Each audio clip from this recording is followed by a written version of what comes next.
some folks are joining us, which is lovely.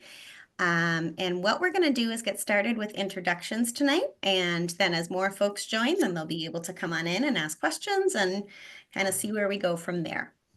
I'll start the introductions and then I'll pass this over to our panelists. I'm Reverend Christana Willie McKnight. I use she, her pronouns. I am the Island Minister and the Beloved Community Project Manager at Star Island. And as Jim accurately said earlier, I will be serving as your MC host of this evening. So I like that title of MC, Jim. I think I should get myself a little microphone or something. So it is good to be with all of you. For those of you who are just joining us, tonight is an info session for folks who are interested in coming to Star Island.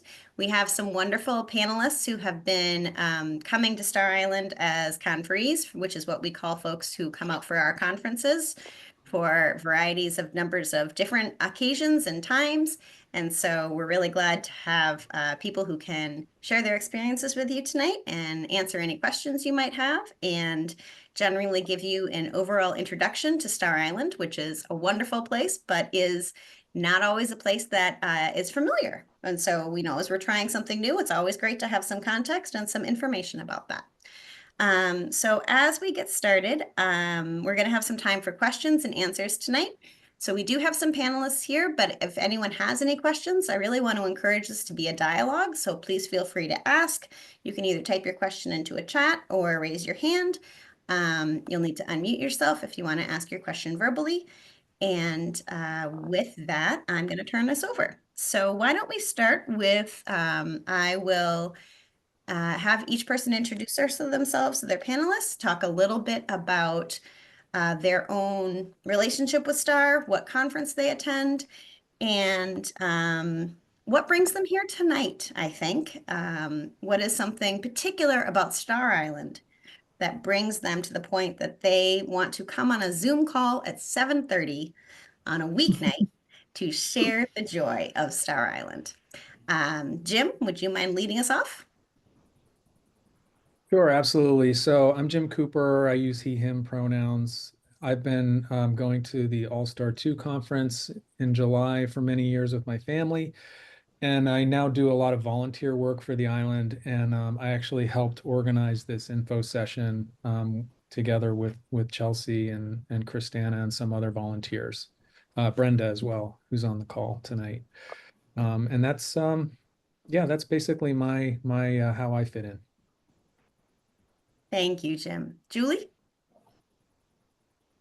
Hi, everyone. I'm Julie Joasis.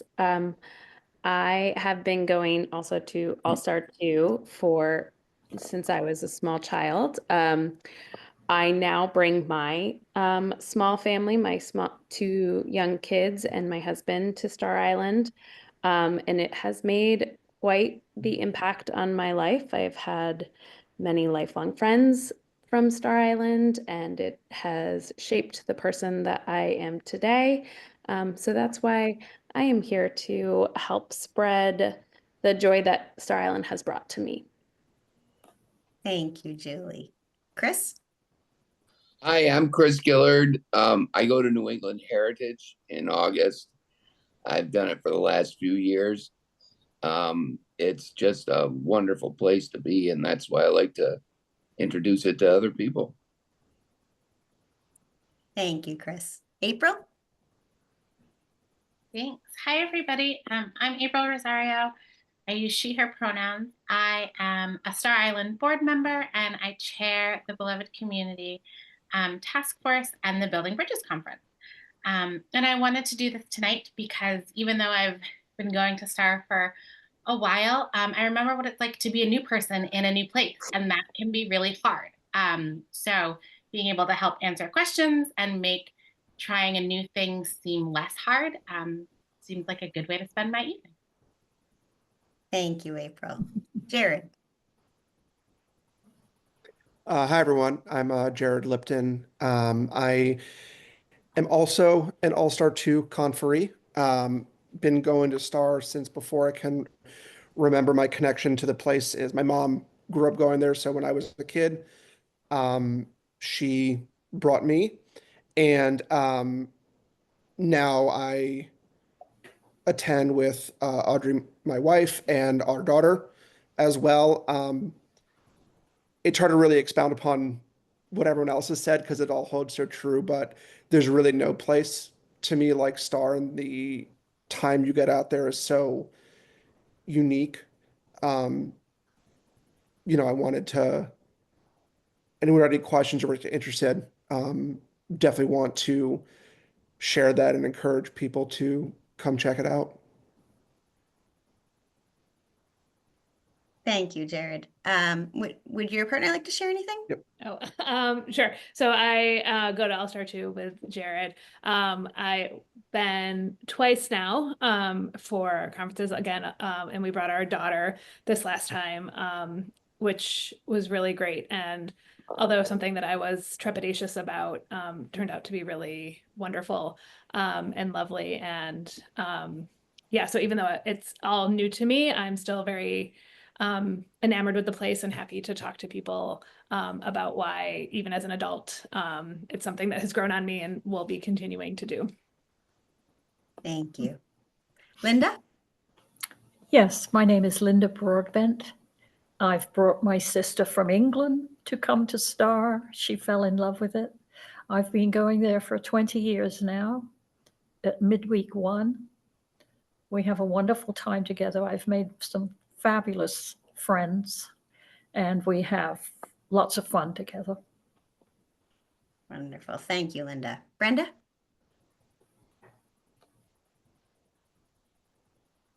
Hi. Hi. I'm Brenda, and I've started coming to STAR back in the 80s and to the family conferences. Those were really big for my kids who've grown up there and love it. But since we've gotten older, we've gone to spring conferences and fall conferences. They're a little quieter for us older folk, but the variety of things, we've been lucky. I've gone to conferences like natural history, in religion in an age of science, and international affairs, and art conferences, New England Heritage. It's the content of the conferences that really turn me on. And then you meet all these great, interesting people that are also interested in that. So you develop really solid friendships. So that's what I love. And we also love to volunteer out there, which is an opportunity for people. Wonderful. Thank you, Brenda. And Chelsea? Hi, I'm Chelsea Haskell. I'm the communications and marketing manager for Star Island, and I am here to help put this whole thing on, answer any questions in the chat.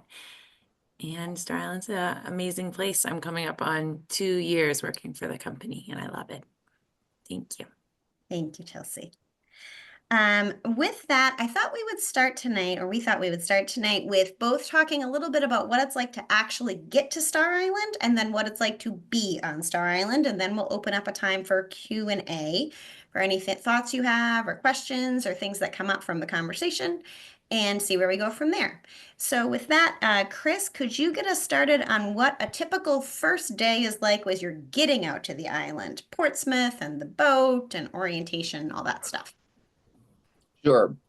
So once you sign up for a conference, the people that run it will send information out, and it's all very clear of what you need to do, because when you get to Portsmouth, you have to be able to park your car, or better yet, like me, have somebody drive you there so you don't have to park. And then boarding the boat, you get a ticket when you check in, you drop your bags.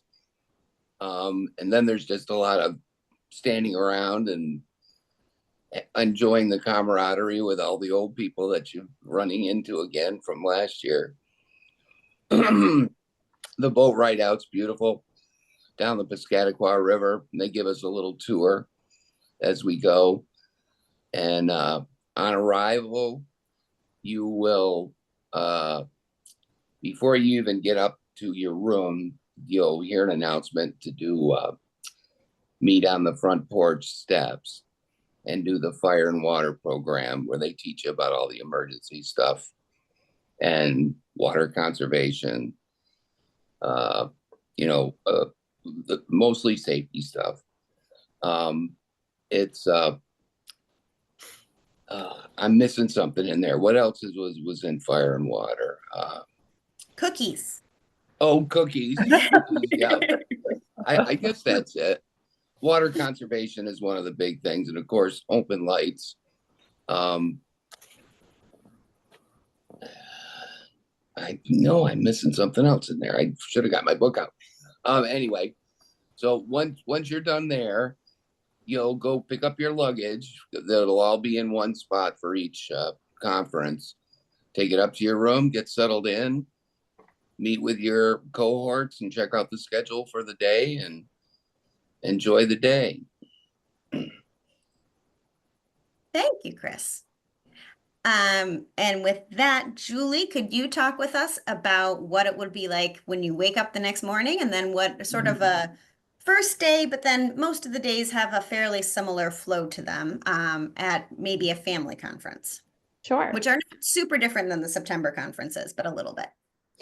One of the best things about a family conference is that you have basically a loose structure on your day, with lots of choice and opportunities to do a variety of different things, whether you want to be with people or by yourself.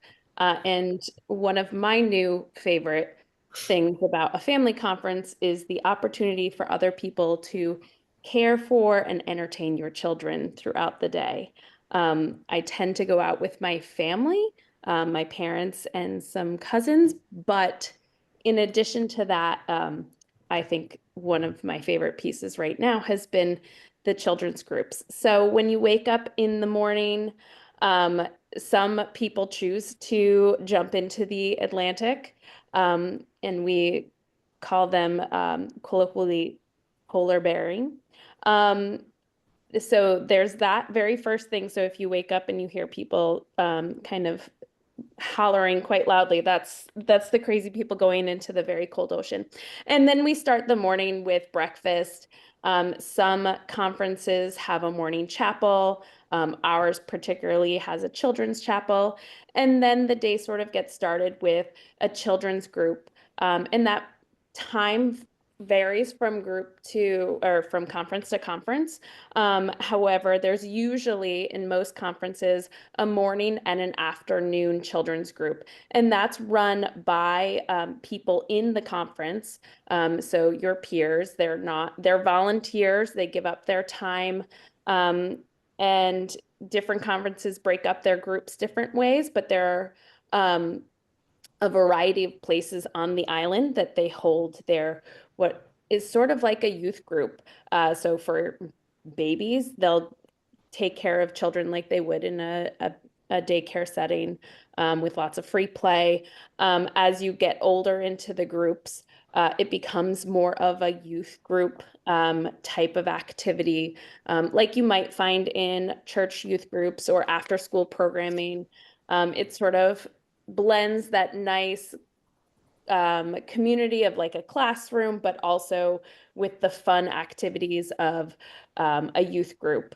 For me personally, those have been super fun. As I've grown up in the Star Island structure, that's where some of my favorite memories have come, sort of community building for younger children and teens.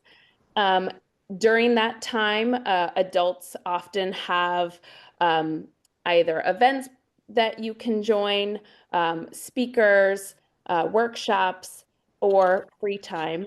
And then there's usually some kind of break during the time between children's group getting out and lunch being served. Breakfast, lunch, and dinner are at set times throughout the day. And yes, someone is cooking and cleaning up for you. So that's not something that you need to worry about for 7 solid days. And then in the afternoon, children's group happens again for most conferences on most days, and then some other workshops or speakers for the adults. You have a gap in the afternoon again before most conferences hold some kind of gathering prior to dinner, social hour, or some kind of gathering. Then during that time, many conferences also have some type of childcare run again by the volunteers or the members of your conference that are there with you. And then there's dinner and your evening activities, which again are always a loose structure, could attend, could also just do your own thing. Is that a good overview of the day, Christiana? That is an excellent miss overview of the anything? day. No, I think you've covered it perfectly. And I think you've really emphasized and talked about a thing that's really important, which is that you can participate in as much or as little as you want to.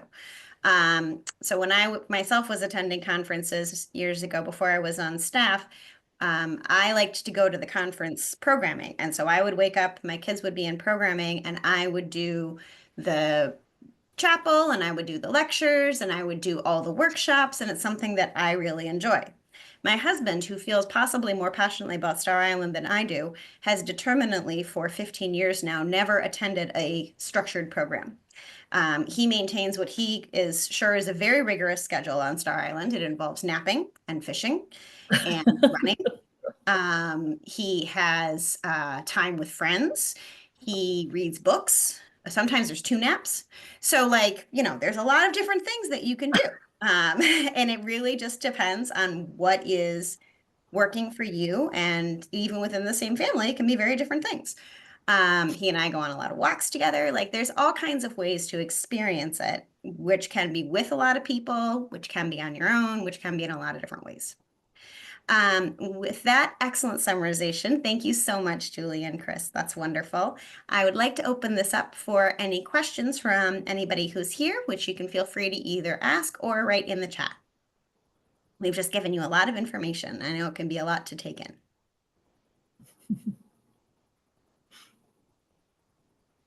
Hi, my name's Karen. I'm with the New Hampshire Granite State Ambassador Program, and I've been to Star Island just as a day trip thing. But when this little seminar or video came up, I thought, how cool is this? I've always wanted to go. Like I don't really know the first thing about it, honestly. And I don't even know if are the Granite State Ambassadors part of the volunteer program there, or are they involved? Is this like something that we would do? You have not structurally that I'm aware of. Chelsea, I'm going to ask you to answer that as well, but I don't believe so. We had the Granite State Ambassadors out last year because there was an interest in doing that, which was a wonderful opportunity. We are so glad to have all of you with us. But it has not been a specific volunteer program. One way for you to definitely learn about STAR and to help us build that is to come to a conference. And then we can even further develop the relationship between the organizations. That would be great. So how would I go about like finding more information? I guess I just look up Star Island. Is that what I would do? And kind of our website is starisland.org. Chelsea, if you could put the programs link in the chat, that would be awesome. So what we're talking about here, you're hearing people reference different conferences that they attend. So the way that our structure works is that from the middle of June until the middle of September, we have what are called conferences. Most of them are a week long. Some of them are half weeks, particularly in the beginning part of the season and the end of the season. And people attend one of those conferences. And so the family conferences that you're hearing some folks talk about are usually in the middle of the summer, from basically the last week of June through the last week of August. And those have childcare, as Julie was referencing, and are very multi-generational. At the beginning of June, when kids are still in school, in September, those tend to be more adults only. Brenda mentioned those, that they're a little bit quieter, a little bit less going on in terms of activity, although still very active, but a different feeling than, when you've got 100 people under the age of 18 in one room together. So that can be more people, feel a different way. All of the programs have a lot of the elements that people have talked about. All of our programs have some element of program, even the ones that are pretty light on program. Linda, you might be able to speak to that best as a midweek person, because that has one of the least amount of programming, I think. I But think even so.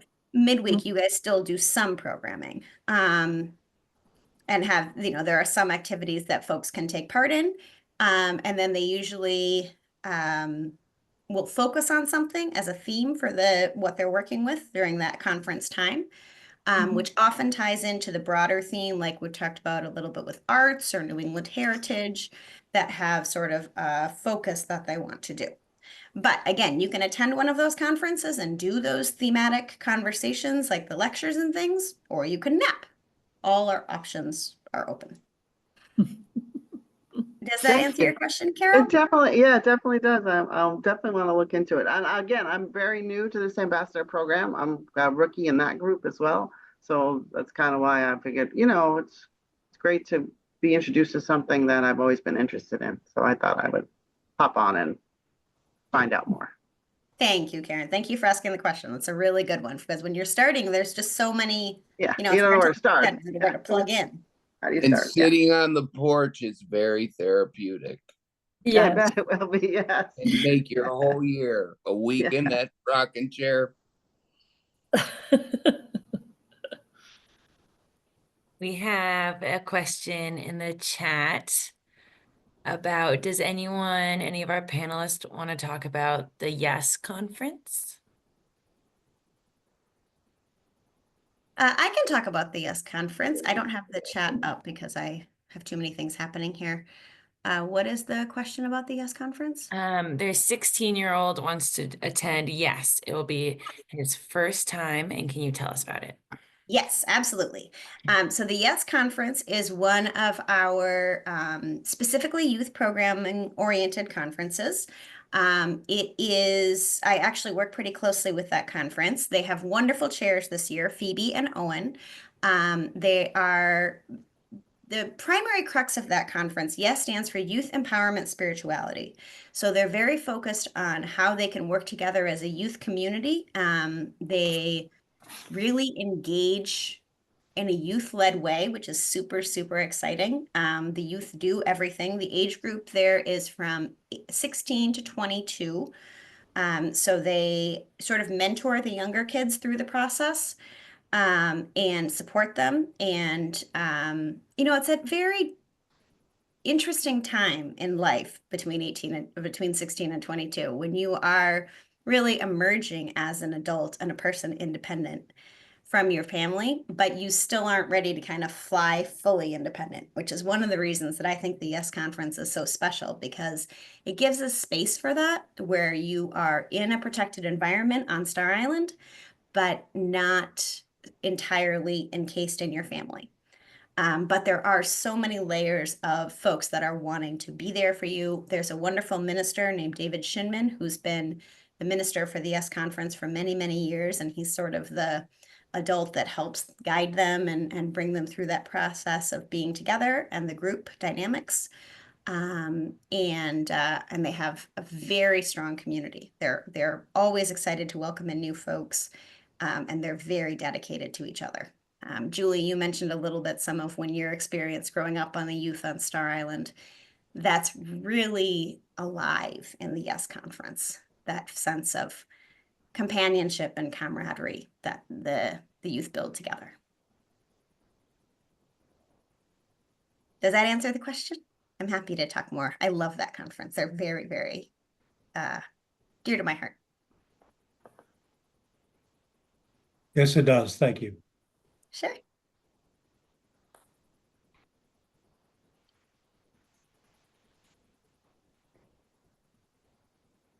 we have any other questions that folks are thinking of right now? Chris, you scared me when you said you have to look for parking in Portsmouth. How difficult is that?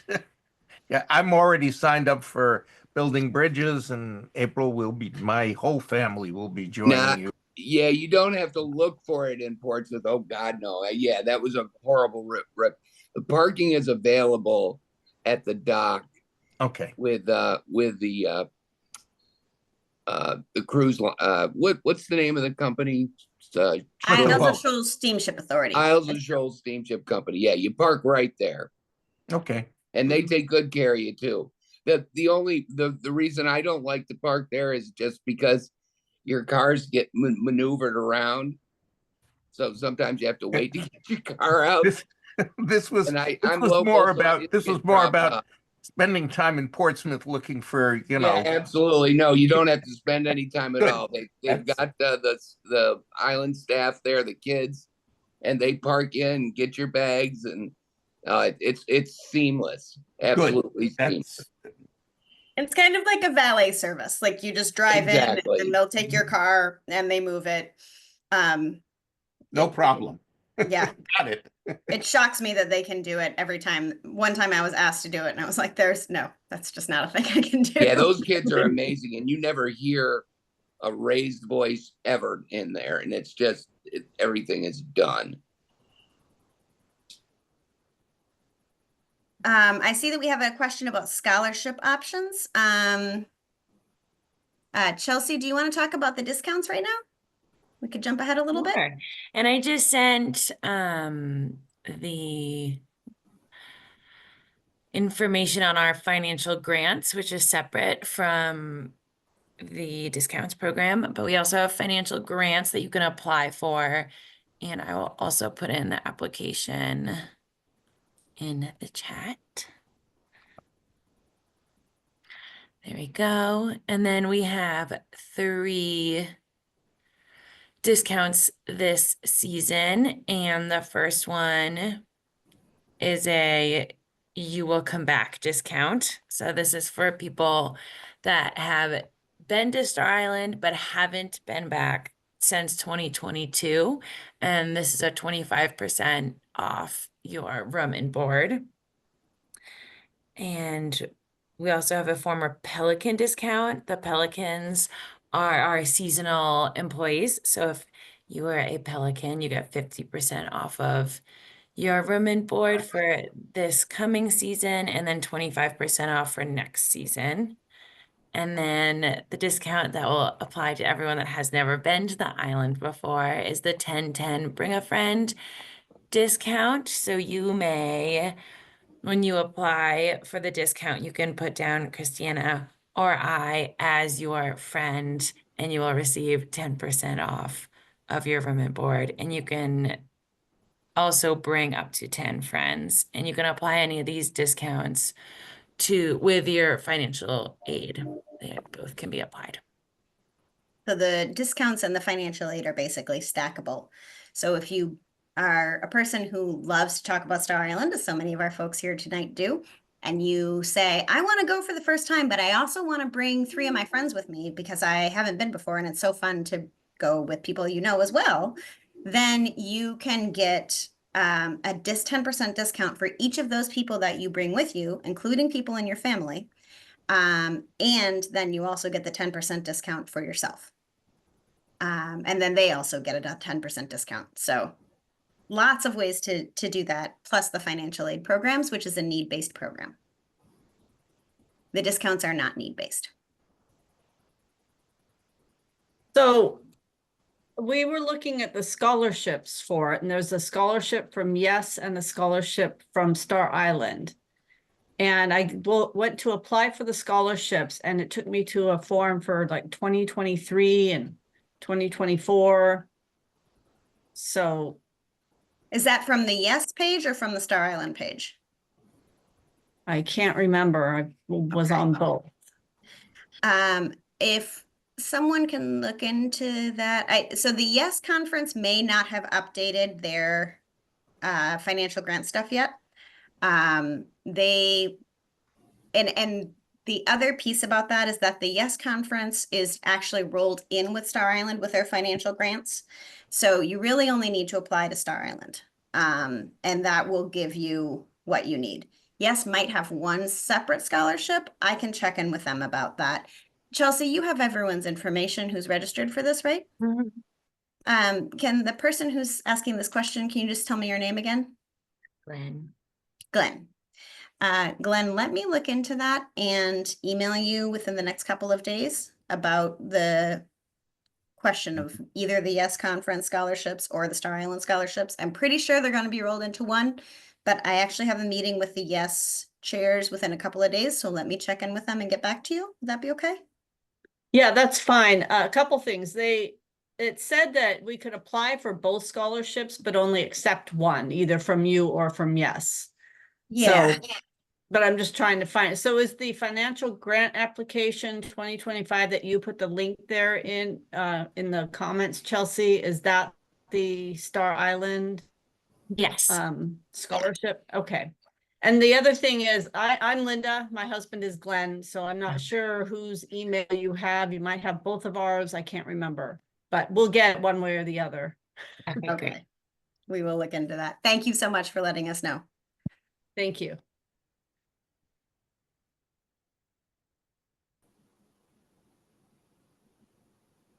The link on the website does take them for Yes, does take them to the 2023.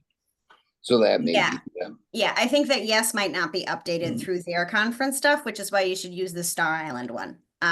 So one of the things that's a little bit challenging about coming new to Star Island is that our business model is a little unusual in that we have so Star Island Corporation owns and operates Star Island.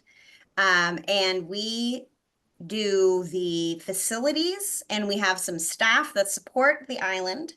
And the overarching process of the corporation, which includes the financials and a lot of our programs and basically how we run as an organization.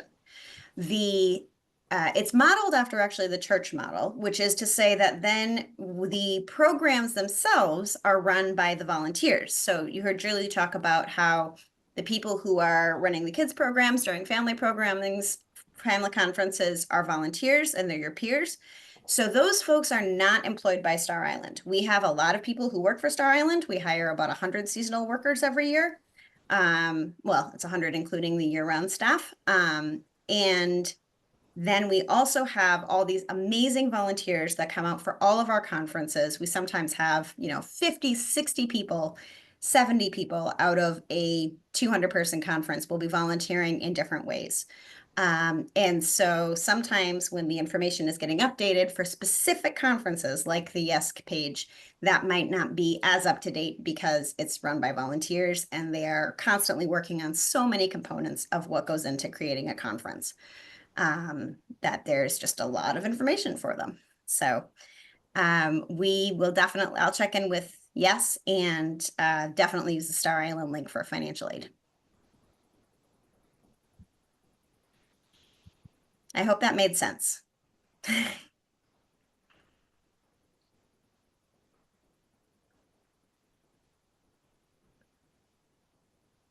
Since, yes, Brenda.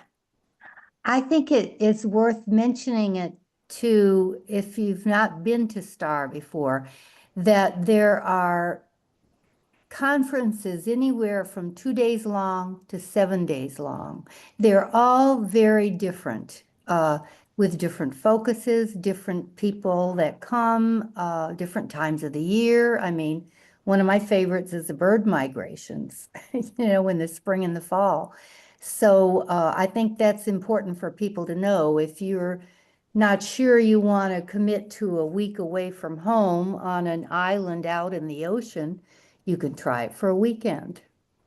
That's a really good point. Thank you, Brenda. That's a really good point. And a lot of our conferences have 3-day options as well as 7-day options. Yeah. Yes. And so you can try 5 days. 5 days. There's lots and lots of choices. And As we're in fact, I'm sorry. Oh, go ahead, Brenda, please. And in fact, I meant to say, you can even sign up as a conference overnight guest and try a conference out that a friend is going to and thinks you might enjoy it.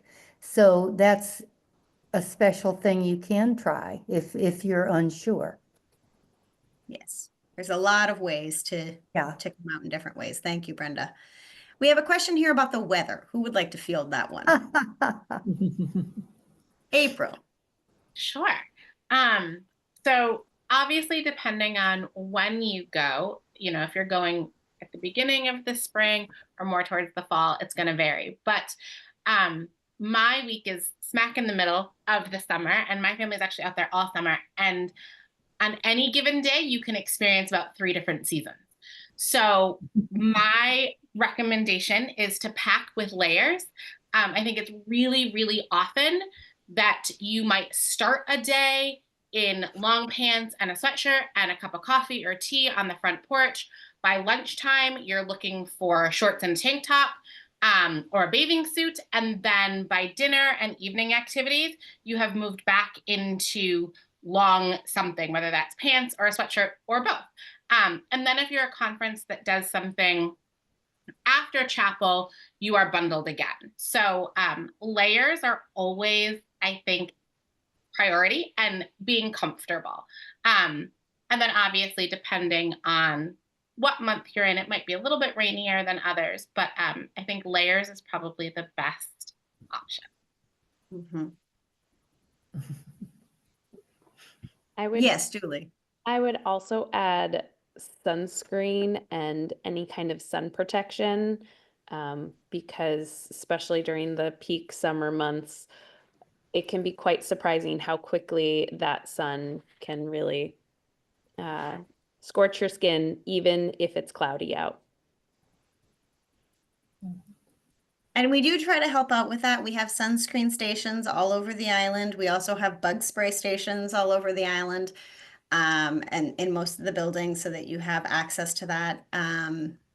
If you left something back in your room, you don't always have to run back. It's not hard to run back to your room, but if you're doing something that is a lot of fun, then you might not want to leave for a minute. And we also do try to facilitate just people being as comfortable as they can. One thing we always recommend when a person is looking at packing is sturdy shoes. We have a lot of rocks, and we've made a lot of places as accessible as we can, given that we're on a rocky coast. Almost everywhere, not most of the buildings are connected, I would say, through a boardwalk, which is quite accessible.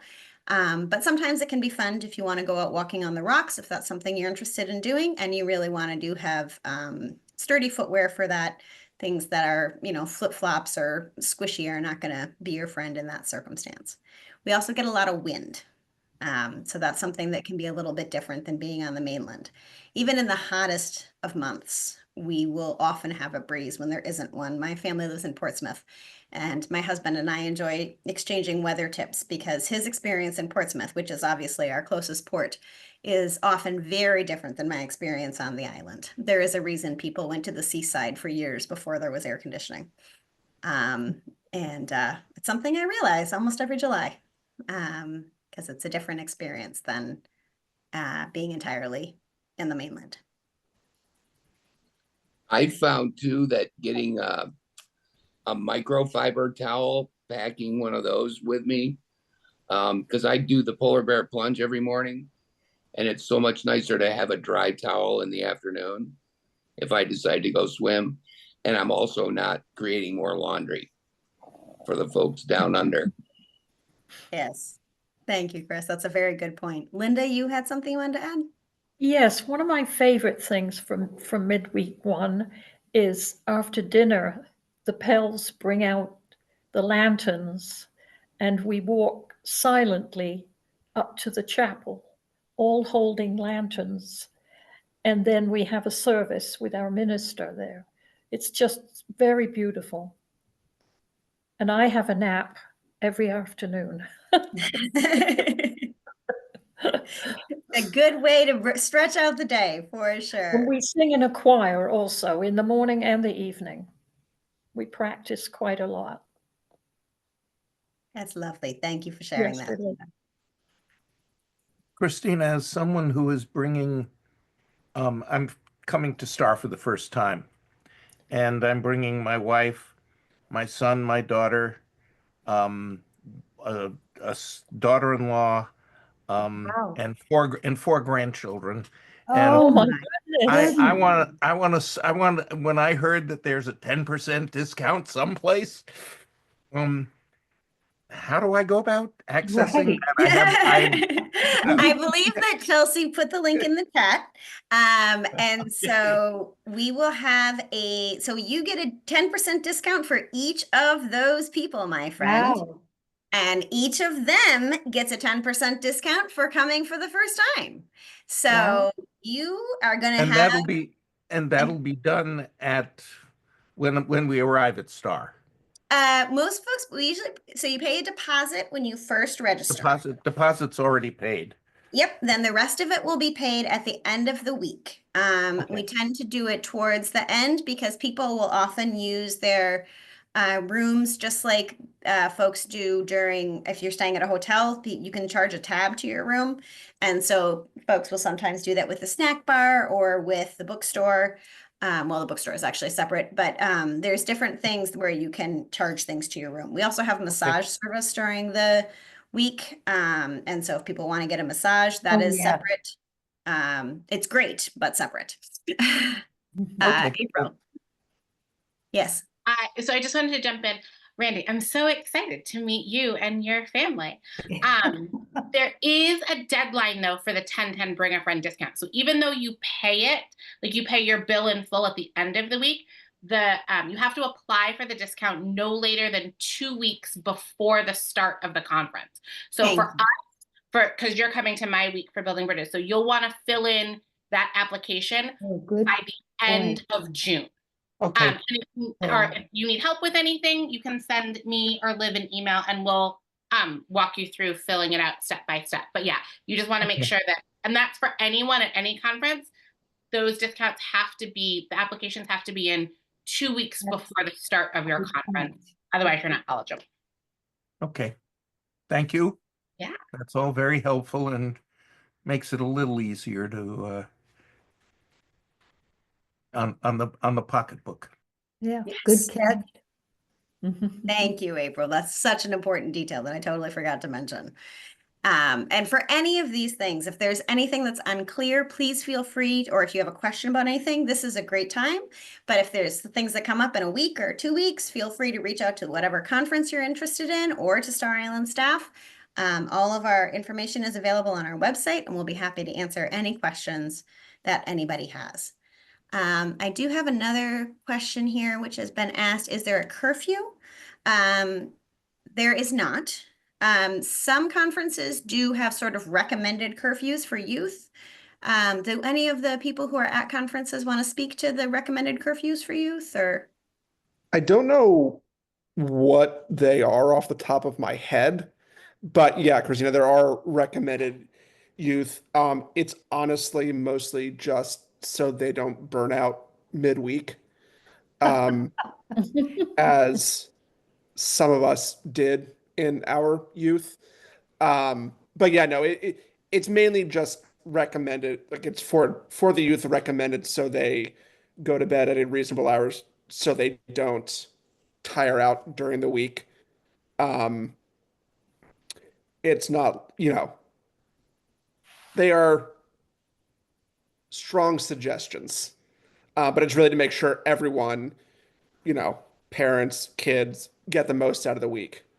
Because the days outside can be a little bit more, tiring than usual. So. And there is not a curfew for adults. We do ask for island quiet time after midnight, which is an island-wide rule. We also do ask that everybody be respectful and as kind as one can be, knowing that people have lots of different schedules, and it is a lot. When you're outside for many, many, many hours in a day, as most of us know, it's different than when you're inside all day. You get more tired. You sometimes need more sleep. I'm always shocked about how much we all eat on Star Island because you're just moving all the time, which is a great benefit. But there isn't anybody who's going to walk around and say, you should be in bed now, at least any place I've ever seen. Jim, I know you work with the senior youth. Do you want to speak to that at all? Yeah, I mean, at All Star 2, there's usually a pretty healthy contingent of kids because it's a family conference, and the curfews are sort of guidelines to help kids hit age appropriate bedtimes, and they do kind of get overstimulated. There's so much going on every day, and for the family conferences, which are a full week, by the time Tuesday or Wednesday rolls around, some kids are like really melting down because they've just too much. And so that's what the curfews are sort of designed to help curb that. And then for the older, like the teens, Probably another 10 minutes. young adults, they're usually quite responsible on their own. Like they may be up late together, but they do it in a way that isn't disruptive most of the time. And if it does get disruptive, then they're usually pretty responsive when adults say, hey, you can't be running around screaming on the front lawn because the entire hotel is right there, and or whatever. The kids tend to be very respectful and responsible for the most part out there. So it's usually pretty controlled overall, I would say. Would you other All-Star 2 people agree with that? One of the great blessings of Star Island that you've really touched on, Jim, that we haven't talked about very much, is that we do build community. And one of the things that I really appreciate about the island and all of the weeks that I've experienced is that there is a sense of shared experience, shared accountability, shared responsibility. And folks don't, they want to be respectful. They want to be helping each other. That's part of what brings people to the island, and it's part of what brings people back to the island. We have a very high retention rate of people who return year after year, I think partially because of that. Julie. I actually had jotted down earlier, one of my favorite things, both as a child myself on the island and now as a parent of currently a 4-year-old who is going to be 5 this summer, is sort of the group village, the community that you create, but then also the structured and safe freedom that you get as a child out on Star. There are some dangers, but there's not too much that you can get into because there's someone always watching. One of my favorite things from my experience as a parent last summer was watching my 4-year-old connect with the older youth groups and kind of be watched by the end of the week by a bunch of people that he didn't know, a few days prior. And just having other adults say, yeah, go take a shower. I will watch your kid down there on the front lawn and let you know if there's any trouble happening. So that, I think, has become probably one of my absolute favorite parts. And I think that's what Kieran, my son, feels right now as a young child, is somewhat of that independence. And I think I would say as a teenager, that was probably by far my favorite piece of going to what I used to call family camp, is having that independence, but also still having my parents close by. April, you've had your kids grow up coming to conferences since they were quite little. Can you speak to that, having kids a little bit older than Julie's? Thank you so much, Julie. That's such an important point. Yeah, absolutely. Yeah, so my kids have kind of grown up on Star, and it is the place where they have the most freedom and are probably, like Julie was saying, the most protected. For my own children, and then for the kids for our week, one of the things that I talk about a lot is we are responsibly feral. So they're gonna do their thing and they're gonna kind of learn and grow. And because I think this is true for a lot of the family conferences, one of the things that I love about the youth programs is they're designed to help kids create relationships. So whether it is a group of kids that have been there for years, or it is brand new kids and youth entering into an already existing group, the youth leaders do a really, really good job of helping kids create relationships so that when there is downtime and there is freedom, they have gotten a sense of who each other, who everyone is. And you'll notice I lovingly will refer to it as the herds of children, that they kind of move in groups. So there is space to kind of pull back if you are overstimulated or you do need time by yourself. And then someone's going to check in and be like, oh, we haven't seen so-and-so for a while. Are they good? Like, okay, you're just taking your space. Great. Oh no, you do want to be with us. Come on, we're going to go do this thing. And so there is that level of freedom and autonomy and relationship building and community building, also in a way where someone always has eyes on you, and they know that someone always has eyes on them. So that's the other thing. It's yeah, they are wonderfully, responsibly feral at all points. Thank you, April. That's a phrase I have not heard before, but that I quite like. Yeah. I'm aware that we're going to be coming up on time. What are some other things that we think are particularly important to highlight, either from our panelists or questions that people have? Nothing is off limits in terms of asking questions, you know, that if you haven't been someplace before, you got to know the details. And so the more we can, you know, talk about the questions that you might have, then, or things that you guys think we should talk about, then all the better. April, yes. So a thing I wanted to highlight is STAR can be, and I think a couple panelists have mentioned this, STAR can feel like an overwhelming place, right? You're on an island with a bunch of people, whether they're people you've known for a really long time, or you're meeting everybody brand new because it's your first time out there. One of the things that I have always appreciated is the way STAR is laid out and some of the intentional culture that's built in. So there is so much to do together, and people really lean into that. But there are also places on the island you'll notice when you walk around, a single chair here, 2 chairs there. And what I love about that is STAR has created places for people to kind of pull themselves out of all the peopling without having to feel like they have to be trapped in their room. And for the most part, folks are really responsive to that. The back side of the porch is what I like to call the quieter side of the porch. So there might be 15 people on the back side of the porch, but they're not talking to each other. They're reading, or they're just taking a breath, or they're kind of looking out over the ocean. And it's very quiet, almost as if you're on that part of the island by yourself. There's a single chair right behind the chapel, which is one of my favorite views. And unless people know you're there, they kind of walk right past you. And so there is this great balance of, you know, not everyone is a super extrovert. So you get to put yourself into as much as you want, but then also take some space and time for yourself without feeling like you have to go up to your room and be alone, unless you want to, and that's always an option.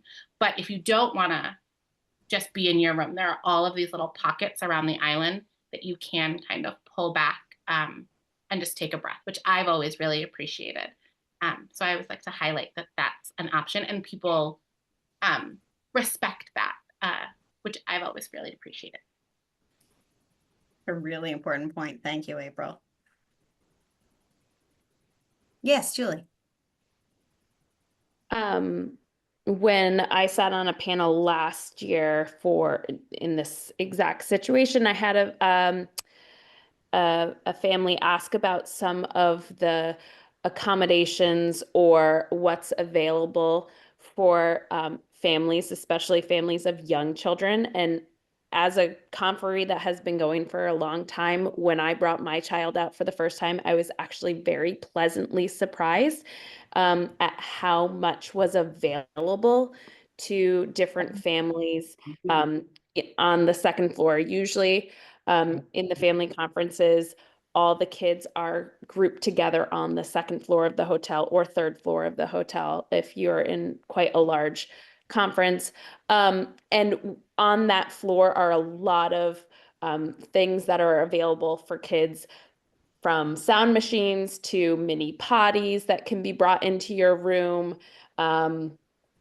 to soap and baby soap. There's a lot, and it's written on the Island website, and I actually will link it right here. There's more, and everyone on Island is really accommodating. If you have a specific question about, should I bring a stroller? Should I bring this? Last year, I brought my very, very young infant out and had to check in and see if they even had bassinets for your baby. So I would encourage you to look at the website, see if there's anything there that would answer a question. And if not, if you have any question at all about what's available to accommodate a very young family or just children in general, even if you have a family with allergies, the Island is so open to communicating with you. Thank you, Julie. Allergies is a question we get a lot too. We do have meals that are available, 3 meals a day. And we also do work with a lot of allergy and dietary accommodations. So our kitchen is always glad to know in advance because we do order things in advance, but there's also options for folks who, I have a dear friend who comes out who's allergic to onions and garlic, such that she can't actually have a knife that has been used on an onion or a piece of garlic on her food. And she was able to be fine, which was shocking to me. She won't eat in restaurants. Like, she's extremely, extremely careful. And we were able to work with that within what we have. You're not going to get a gourmet meal depending on, you know, all of the different restrictions that you might have, but you will also not be hungry.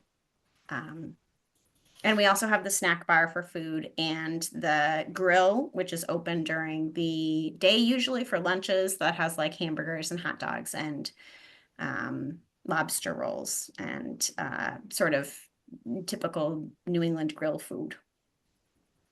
Brenda, did you have something you wanted to add? Yes, just to let people know, if they've never been to the island, to know that it is rustic.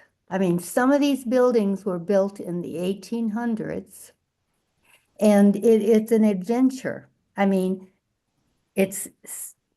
you will have probably a bathroom to share with others, and I highly recommend going onto the website and looking at some of the videos so you have an idea of just how charmingly rustic it is. It's really like stepping into another place and time. That's part of its appeal to a lot of people. But I think that's good for people to recognize you're not going to the Sheraton.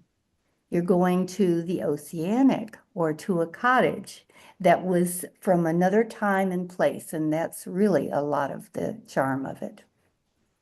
Thank you, Brenda. That is a wonderful way to end. In reminding folks also that we have the videos that are available online. Yes. We have the website, which has a plethora of information, as well as contact information. And as we close tonight, I really want to take a moment to thank all of our panelists for taking out your time and being here with us tonight to share your experience of being on Star Island, and to our folks who are joining us tonight, because it is just such a wonderful thing to see our community continue to grow and develop, and folks who have been before and folks who haven't been before. It's part of what it means to be community, is to always be growing and changing. And it's just so lovely to have new folks with us from all different places and times. It's really important. So as we are closing, thank you all so much. Please feel free to reach out if you have any questions at all. And I think we will call it an evening. Thank you all. Take care.